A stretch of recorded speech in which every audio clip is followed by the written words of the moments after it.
Hello friends, good morning students. Welcome back again. This is my YouTube channel Fun with Maths. I'm Himani, assistant professor.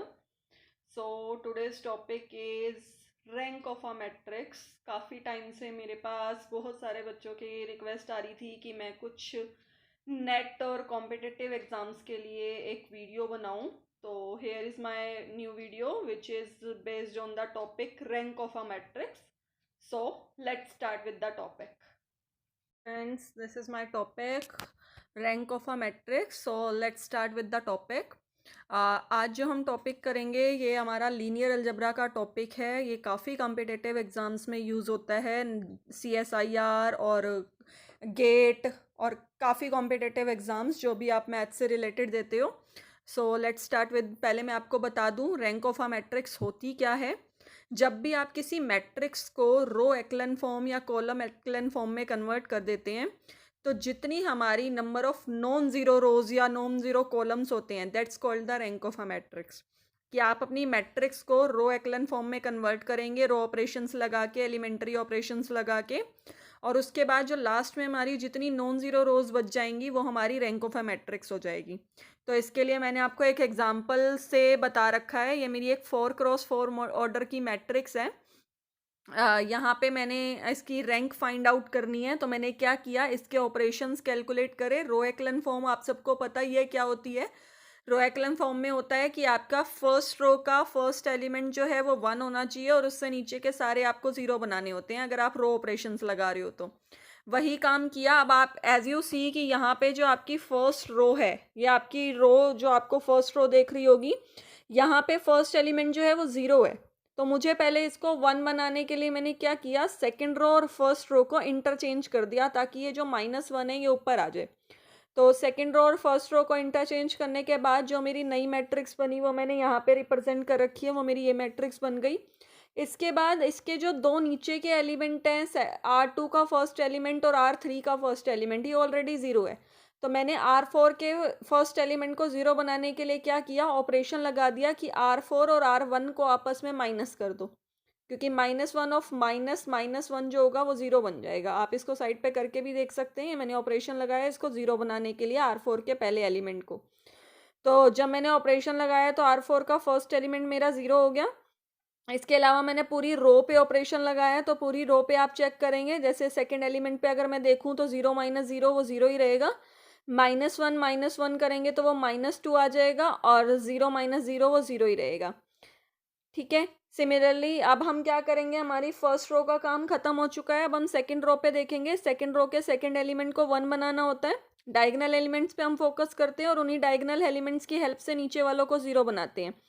तो यहाँ पे already 1 ही है मेरे पास, तो मैंने क्या किया, इस 1 की हेल्प से इसके नीचे वालों को 0 बनाया. नीचे वालों को जब 0 बनाना है तो मैं देख रही हूँ कि मेरी फोर्थ रो का तो एलिमेंट ऑलरेडी 0 ही है. मुझे सिर्फ थर्ड रो को 0 बनाना है. तो थर्ड रो को 0 बनाने के लिए मैंने क्या किया, दोनों रोज को आपस में ऐड कर दिया. R3 changes to R3 + R2. जब R3 + R2 किया तो पूरी रो पे ऑपरेशन लगाया. आप पूरी रो पे ऑपरेशन लगा सकते हैं, देख सकते हैं मैंने ऑपरेशन लगा के पूरी मैट्रिक्स बना रखी है. अब एज यू सी कि मैं इसके बाद कोई और ऑपरेशन नहीं लगा पा रही इसके ऊपर. क्यों? क्योंकि मेरे जो बाकी के दो डायगोनल एलिमेंट हैं वो ऑलरेडी 0 बन चुके हैं.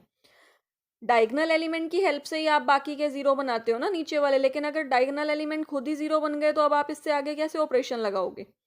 तो आप यहाँ पे इसको लाके ख़त्म कर दोगे और जितनी नॉन ज़ीरो रोज मेरी बच जाएंगी ये मेरी रैंक हो जाएगी. तो आप काउंट कर लो कितनी ऐसी रोज हैं जो नॉन ज़ीरो हैं. तो चारों की चारों रोज ही आपकी नॉन ज़ीरो हैं.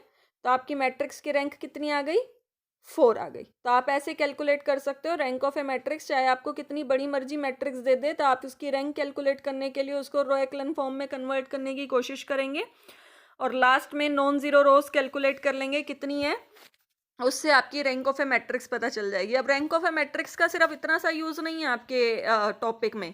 इसकी हेल्प से आप बहुत सारी प्रॉब्लम सॉल्व कर सकते हैं. जैसे लीनियर ट्रांसफॉर्मेशन अगर आपको दे रखी है तो और आपको लीनियर ट्रांसफॉर्मेशन की डायमेंशन कैलकुलेट करने के लिए बोल रहा है, तो जैसे सेकंड क्वेश्चन जो मैंने ले रखा है वो लीनियर ट्रांसफॉर्मेशन के बेस पे ही ले रखा है कि आपको एक लीनियर ट्रांसफॉर्मेशन, आपको पता ही होगी लीनियर ट्रांसफॉर्मेशन होती क्या है. जो आप टी से डिफाइन करते हैं, एक मैपिंग डिफाइन करते हैं एक सेट से दूसरे सेट पे. जिसकी दो कंडीशंस होती हैं कि T of A plus B जो होगा वो T A plus T B के इक्वल होगा, और टी ऑफ ए मतलब एक्स ए जो होगा, एक्स यहाँ पे कोई भी कांस्टेंट टर्म हो सकती है, तो एक्स जो होता है वो बाहर आ जाता है, उसके बाद टी ऑफ ए बन जाता है वो। तो ये एक मैपिंग होती है जो एक सेट से दूसरे सेट पे डिफाइंड होती है। अगर आपको इसकी डायमेंशन कैलकुलेट करनी है, ये भी बहुत क्वेश्चंस आते हैं आपके कॉम्पिटिटिव एग्जाम्स में कि डायमेंशन चेक करो, कैसे चेक करते हैं। तो उसके लिए जैसे मेरे को एक मैपिंग दे रखी है जिसमें आपको 3 एलिमेंट बता रखा है कि एक R3 से R3 पे मैपिंग है, R3 से R3 पे मैपिंग दे रखी है। तो यहाँ पे आपको ये 3 एलिमेंट बता रखे हैं। मैंने क्या किया, इन 3 एलिमेंट की हेल्प से पहले एक मैट्रिक्स डिफाइन कर दी। जैसे यहाँ पे पहला एलिमेंट मुझे दे रखा था 1 और 3, मतलब x1 और x3, x1 प्लस x3 इस टाइप से दे रखा था। तो मैंने क्या किया, इसको मैंने डिफाइन कर दिया 1 0 1, क्योंकि x2 वाला एलिमेंट है नहीं तो वो 0, और x1 और x3 दे रखा था तो वो 1। ऐसे ही दूसरा जो दे रखा है x1 माइनस x2, तो मैंने x1 लिखा 1 और x2 लिखा -1, और x3 वाला है नहीं तो 0। ऐसे ही सिमिलरली मैंने थर्ड कॉलम बना दिया। आप चाहें तो इसको रोज में भी लिख सकते हैं, कोई प्रॉब्लम नहीं है, क्योंकि रैंक जो होती है वो ए की और मैट्रिक्स के ट्रांसपोज की दोनों की सेम रैंक आती है, उनमें कोई चेंज नहीं होता। फिर से मैंने क्या किया, ये मैट्रिक्स बन गई, मुझे इसकी डायमेंशन निकालनी है, ये रैंक निकालनी है, तो मैंने इसको रो एक्लन फॉर्म में कन्वर्ट करने के लिए ऑपरेशन लगाए, और लास्ट में ऑपरेशन लगा लगा के आप देख सकते हैं नंबर ऑफ रोज जब मैंने कैलकुलेट करी कि कितनी नॉन जीरो रोज हैं, तो मेरी 3 के इक्वल ही आई। इसके अलावा और क्या यूज हो सकता है रैंक का, आप इसको यूज कर सकते हो सॉल्यूशन ऑफ लीनियर इक्वेशंस में, जहाँ पे आपको एक सेट ऑफ इक्वेशंस दे रखी होती हैं A X is equal to B करके, आप उसको मैट्रिक्स फॉर्म में कन्वर्ट करके वहां से भी आप इनके सॉल्यूशंस कैलकुलेट कर सकते हो।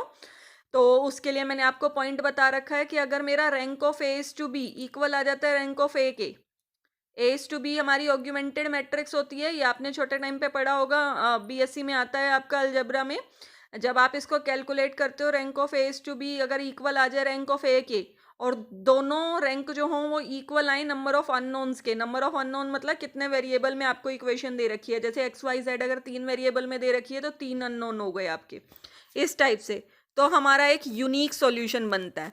अगर ऑग्यूमेंटेड मैट्रिक्स और रैंक ऑफ ए, ये दोनों मैट्रिक्स की रैंक जो है वो सेम है लेकिन नंबर ऑफ अननोन से छोटी है, तो हमारे इनफाइनाइट सॉल्यूशन बनते हैं, डिपेंड हो जाते हैं सॉल्यूशन। और अगर दोनों की रैंक ही सेम नहीं आती ऑग्यूमेंटेड मैट्रिक्स और रैंक ऑफ ए, तो हमारा नो सॉल्यूशन निकलता है, उस लीनियर इक्वेशन को आप सॉल्व ही नहीं कर सकते, वो लीनियर इक्वेशन हमारी कैलकुलेट ही नहीं होती है, उसके एक्स वाई जेड की आप वैल्यू कैलकुलेट नहीं कर सकते। इसके अलावा हम रैंक का और कहाँ यूज़ कर सकते हैं, लीनियरली इंडिपेंडेंस और डिपेंडेंस चेक करने के लिए। अगर मान लो मेरे पास मैंने कोई इक्वेशन दे रखी है या कोई वेक्टर स्पेस मुझे दे रखा है, मुझे चेक करना है वो लीनियरली इंडिपेंडेंट है डिपेंडेंट है, तो मैंने वेक्टर स्पेस को जैसे 3 डायमेंशन में दे रखा है तो मैंने उसको 3 मैट्रिक्स में कन्वर्ट कर दिया, 3x3 की मैट्रिक्स में। तो हम क्या चेक कर लेंगे, एक तो डायरेक्ट मेथड होता है, आप डिटर्मिनेंट्स की हेल्प से चेक कर सकते हो। मैंने मैट्रिक्स का डिटर्मिनेंट निकाला, अगर डिटर्मिनेंट नॉन जीरो आ जाता है तो वो लीनियरली इंडिपेंडेंट होते हैं, और डिटर्मिनेंट अगर जीरो आ जाता है तो वो लीनियरली डिपेंडेंट होते हैं। इसके अलावा एक और तरीका क्या होता है रैंक की हेल्प से, कि रैंक ऑफ ए अगर मेरा नंबर ऑफ अननोन्स के इक्वल आ रहा है तो वो लीनियरली इंडिपेंडेंट होता है, और अगर rank of A less than number of unknown आ रहा है तो वो लीनियरली डिपेंडेंट होता है। एक ये मेथड भी है। जैसे ये मुझे एक क्वेश्चन दे रखा है, ये हमारा जून के CSIR एग्जाम में आया था, जून 2016 में, कि under which one of the condition does the system of equation this, ये आपको एक सिस्टम ऑफ इक्वेशन दे रखा है, हैव अ यूनिक सॉल्यूशन, आपको पूछ रहा है कि किस सिस्टम में ये यूनिक सॉल्यूशन होगा, और आपको नीचे 4 ऑप्शन दे रखे हैं। आपको ये सिंगल आंसर का क्वेश्चन है, बी पार्ट का, जून 2016 में आया था। तो मैंने क्या किया, पहले अपनी मैट्रिक्स को AX is equal to B matrix की फॉर्म में लिखा, जो आगे मेरी मैट्रिक्स दे रखी है वो A है, और पीछे जो इक्वल टू के उस तरफ दे रखी है वो B है। मैंने अपनी ऑग्यूमेंटेड मैट्रिक्स बनाई A इज टू B करके, और सब पे ऑपरेशन लगाए, जो जो ऑपरेशन लग रहे थे। जैसे नीचे वाली टर्म्स को 0 बनाने के लिए ऑलरेडी मेरी फर्स्ट रो का एलिमेंट 1 है, तो इससे नीचे सेकंड और थर्ड वालों को 0 बनाने के लिए मैंने ऑपरेशन लगाए। यह ऑपरेशन लगा के मेरी मैट्रिक्स ये बन गई। अब इससे आगे मैं ऑपरेशन लगा नहीं सकती क्योंकि मेरी सेकंड रो का जो सेकंड एलिमेंट है वो ऑलरेडी 0 हो चुका है, लेकिन ऊपर उसने बोल रखा है कि इसका एक यूनिक सॉल्यूशन आएगा। जब भी यूनिक सॉल्यूशन आता है तो ए की रैंक और A/B की रैंक हमेशा सेम आनी चाहिए और नंबर ऑफ अननोन्स के इक्वल आनी चाहिए। अब यहाँ पे मेरे नंबर ऑफ अननोन्स हैं 3 XYZ। अब आप अगर यहाँ पे देखें तो मेरी ऑग्यूमेंटेड मैट्रिक्स की जो रैंक है ना, अगर मैं यहाँ से देखूँ तो ये जो मेरी ऑग्यूमेंटेड मैट्रिक्स की रैंक है, ऑग्यूमेंटेड मैट्रिक्स की रैंक में आप ये भी काउंट करोगे तो ये तो मेरी 3 है, और ए की रैंक आप सिर्फ इतनी कैलकुलेट करोगे कि ये इतना ऑपरेशन मेरा ए वाला है, इतने में काउंट करोगे तो ए के लिए मेरे पास ना 3 रैंक बनाने के लिए मुझे क्या करना चाहिए, A-8 को नॉन जीरो होना चाहिए, तभी मेरी 3 रैंक बनेगी ना। अगर by chance A-8 equal to 0 आ गया तो मेरी 3 रैंक तो बनेगी ही नहीं, 2 हो जाएगी, और मुझे दोनों की रैंक सेम दिखानी है, तो सेम रैंक दिखाने के लिए इसकी रैंक भी 3 होनी चाहिए, तो A-8 नॉट इक्वल टू 0 आना चाहिए, that means A not equal to 8 होना चाहिए। ये मेरा डी आंसर आ गया। ये मेरे को कैलकुलेट करना था, ये मुझे फाइंड आउट करना था। आई होप क्लियर हो गया होगा। तो अब आप क्या क्या आपने सीखा, आपने क्या क्या चीज़ें क्लियर कर ली। पहली तो ये कि आपको रैंक ऑफ मैट्रिक्स निकालने के लिए उसको रो एक्लन फॉर्म में कन्वर्ट करके number of non zero rose calculate कर लो, वो मेरी रैंक ऑफ ए मैट्रिक्स हो जाती है। सेकंड चीज़ आपने क्या चेक करी कि लीनियरली इंडिपेंडेंट और डिपेंडेंट कैसे चेक करते हैं। अगर मेरे rank of A number of unknown के इक्वल आ जाए तो वो लीनियरली इंडिपेंडेंट सेट हो जाता है, और अगर rank of A number of unknown से छोटा आ जाए तो वो लीनियरली डिपेंडेंट हो जाता है। तीसरा, सिस्टम ऑफ लीनियर इक्वेशंस को सॉल्व करने का मेथड सीख लिया कि क्या 3 कंडीशन है जिनकी हेल्प से आप रैंक का यूज़ करके सिस्टम ऑफ लीनियर इक्वेशन को सॉल्व कर सकते हो, और डायमेंशन ऑफ लीनियर ट्रांसफॉर्मेशन निकालनी सीख ली। आई होप आपको सारी चीज़ें क्लियर हो गई होंगी। ये सारी चीज़ें आपके पेपर में यूज़ होती हैं जो आप करते हैं, कॉम्पिटिटिव एग्जाम्स देते हैं। So thank you so much for this session. Please like and subscribe my channel fun with maths by miss Himani. Thank you so much. I hope you liked it. Thank you.